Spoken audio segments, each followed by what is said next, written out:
Le carré. C'est ainsi que les anciens appellent l'actuelle place du Curé-Labelle, formée par les rues Labelle, Saint-Georges, Parent et du Palais. Le secteur a bien évolué au fil des années. D'abord, la rue Saint-Georges ne traversait pas devant l'actuelle cathédrale.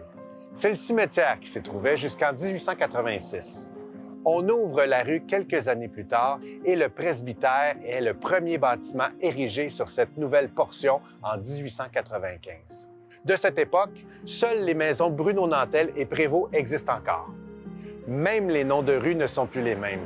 La rue Labelle a d'abord été appelée Chemin du Roi, puis Grande Rue et Dumont. La rue Julie est l'actuelle rue Parent et la rue Virginie devient plus tard la rue du Palais. Outre le presbytère, on retrouve la deuxième église de Saint-Jérôme construite en 1897 et 1900. Elle devient la cathédrale en 1951 alors que l'évêché de Saint-Jérôme est créé.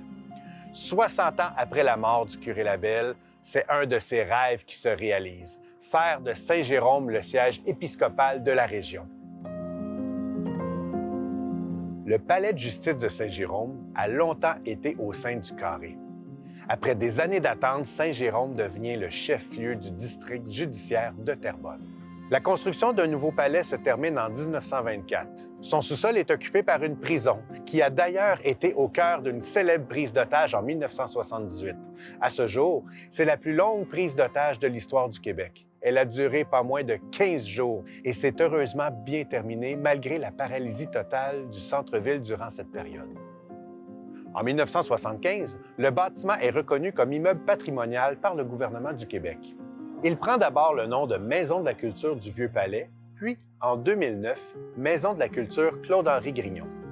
Aujourd'hui, la bâtisse qui a échappé à la démolition au début des années 1980 loge, entre autres, une bibliothèque, un musée d'art et les bureaux d'histoire et archives laurentides.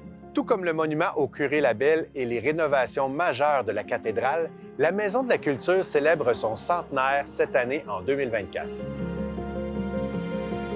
Poursuivons notre tour du carré. La maison Bruno-Nantel est construite avant 1879 par William Gauthier, un marchand de Saint-Jérôme. Sa fille, Georgiana, épouse de Bruno-Nantel, reçoit la maison en héritage.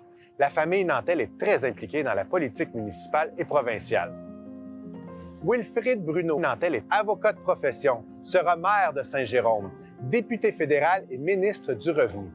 Son fils Léopold, également avocat, sera à son tour maire de Saint-Jérôme. En 1959, la maison est transformée en salon funéraire. Tout à côté de la maison Bruno-Nantel se trouve le bureau de poste. Un premier bâtiment est d'abord construit en 1892, puis un second en 1950. De son côté, la maison Prévost est construite en 1891 par Wilfrid Prévost, qui a été avocat, maire de Saint-Scolastique, député fédéral et conseiller législatif. Après son décès en 1898, son fils Jean, avocat, député provincial et ministre, prend possession de la maison. Ce n'est qu'en 1918 que la ville de Saint-Jérôme y installe ses bureaux et l'acquiert quelques années plus tard. Au fil du temps, de nombreux propriétaires privés et des organismes s'y succèdent.